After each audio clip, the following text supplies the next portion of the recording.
अस्सलाम वालेकुम स्टूडेंट, कैसे हैं आप सब? ठीक हैं, खैरियत से हैं? उम्मीद करता हूं कि आप बिल्कुल ठीक ठाक होंगे। स्टूडेंट, आज का जो लेक्चर है इसमें हम डिस्कस करेंगे डिफरेंट, हम बात कर रहे थे स्पीशीज के बारे में, तो आज डिस्कस करेंगे कि फ्री रेडिकल्स क्या होते हैं, और इसके साथ साथ हम आज एक टर्म डिस्कस करने वाले हैं जो कि है homolytic breakage.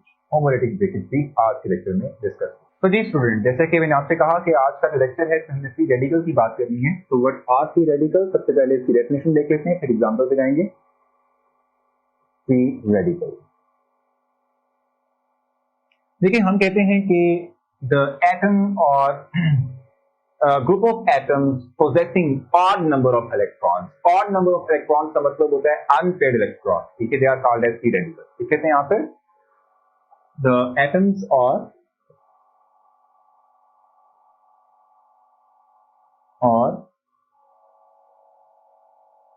group of atoms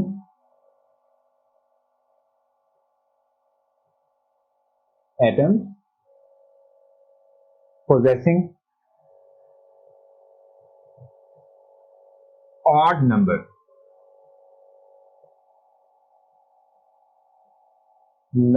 of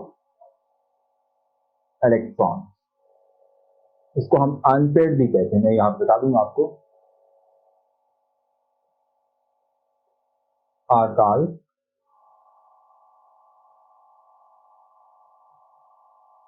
called free radical।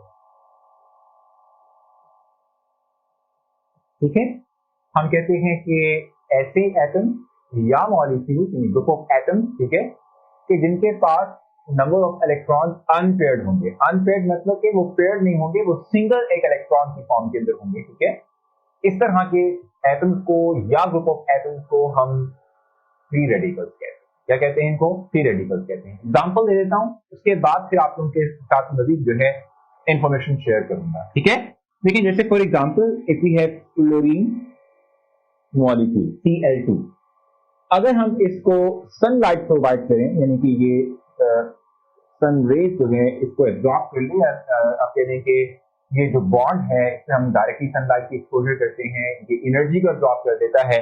तो उससे क्या होता है कि हमारे पास बॉन्ड टूटता है, और बॉन्ड के टूटने से क्या होता है कि देखो ना, बॉन्ड क्या है, इन दो एटम के दरमियान बॉन्ड बना हुआ है, और ये बॉन्ड जो है डिस्टॉप है, जिसको हम लकीर से शो कर रहे हैं, यहाँ पर लाइन से शो कर रहे हैं, ये डिस्टॉप है, 2 इलेक्ट्रॉन्स है। ये क्या है? 2 इलेक्ट्रॉन्स है। जब लाइट फॉल करती है, इस बॉन्ड के ऊपर लाइट पड़ती है, गिरती है, और ये इलेक्ट्रॉन्स जो कि इन 2 एटम्स के दरमियान है, जब ये एनर्जी को एब्जॉर्ब करते हैं, तो उससे क्या होता है कि यहाँ पर टूटने का अमल होता है, बॉन्ड टूटने का अमल होता है। और ऐसा बॉन्ड टूटने का अमल जिसमें कि हम कहते हैं कि इलेक्ट्रॉन्स जो हैं वो इक्वली डिस्ट्रीब्यूट हों, यानी कि देखो ना, इलेक्ट्रॉन्स क्या है, इक्वली डिस्ट्रीब्यूट हो रहे हैं। किसी एक एटम पे मैं इलेक्ट्रॉन को ट्रांसफर नहीं कर रहा, दोनों एटम एक इलेक्ट्रॉन जो है वो कैरी कर रहे हैं। इस तरह के बॉन्ड ब्रेकेज को हम होमोलिटिक ब्रेकेज कहते हैं। फिर आपसे कहा था, मैं डिस्कस भी करूंगा। इसे हम क्या कहते हैं? होमोलिटिक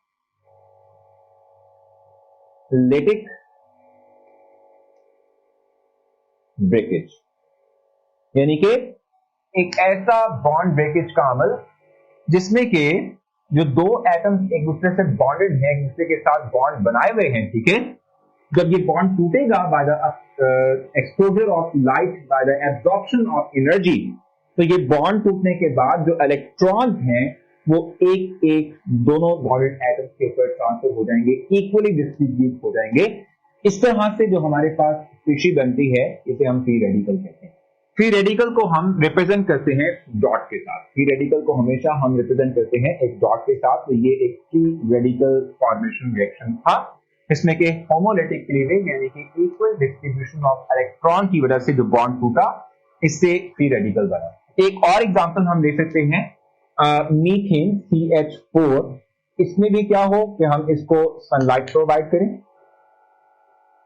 या हम हीट करें, या हम एनर्जी प्रोवाइड करें, तो इससे हमारे पास जो है, अगर जो एक बॉन्ड टूटता है, और बॉन्ड इस तरह से टूटता है कि इलेक्ट्रॉन्स इक्वली डिस्ट्रीब्यूट होते हैं दोनों स्पीशीज पे, ठीक है, तो इससे भी हमारे पास रेडिकल की फॉर्मेशन होती है। ठीक है, और हमेशा याद रखिएगा, हम जब भी फ्री रेडिकल की बात करेंगे तो फ्री रेडिकल जो है ये रेक्टिव स्पीशीज होती हैं, ये फौरन से रेक्ट करती हैं क्योंकि इनके पास इलेक्ट्रॉन जो हैं वो सिंगल ऑड फॉर्म के अंदर होते हैं।